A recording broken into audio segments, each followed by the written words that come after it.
سلامونه دوستانو، کشماله ګل هم امیر تهکال سره خپل همدردي او درد څرګند کو. د امیر تهکال سره شوی ظلم د هیڅ نه هم پټ نه دی چې د یو څو کنځلو په بدل کې هغه ته داسې سزا ورکړل شو چې د هغه د ژوند نه زړه تور شو او د هغه ورور او د کورنۍ خلکو دا هم ویلي دي چې هغه 2 ځله د خودکشي کوشش هم کړو، خو هغه مونږ ونیو او هغه ته مو د لاسه ورکړه. اوس په رپورټ کې دا هم راغلي دي چې پولیس والا د هغوی کور ته ورغلي دي او هغوی ته د انصاف ورکولو وعده کړې ده. کشماله ګل چې د پښتو ډیره مشهوره سندرغاړې ده، په خپل یو نوی ویډیو کې ویلي دي چې پښتنو ډیر ښه کار وکړو چې خپل ورور سره اوږه په اوږه ودرېدل او د ظلم خلاف اواز اوچت کو.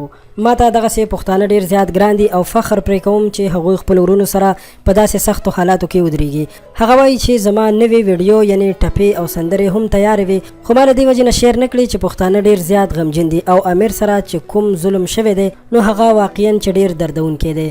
کشماله ګل وایي چې امیر ته د خپلو کنځلو په جرم کې چې کومه سزا میلاو شوې ده او څومره هغه شرمول شوی دی، نو پولیسو بیا هم سوچ کولو چې موږ په حق یو او امیر چې کوم جرم کړی دی نو هغه په نه حق دی. خو پښتنو په خپلو احتجاجونو سره او په خپل غږ اوچتولو سره دا ثابته کړه چې امیر دومره لوی جرم نه کړی د کومې سزا چې هغه ته ورکړل شوه.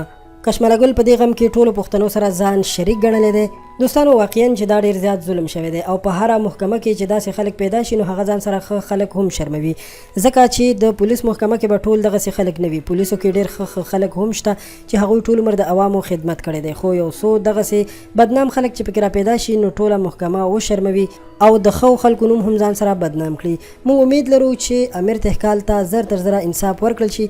تاسو کولی شئ د کشماله ګل د خولې خبرې په لومړي کمنټ کې په ویډیو کې وګورئ او زموږ چینل هم سبسکرایب کړئ. مننه مو کوم، خوشحاله اوسئ.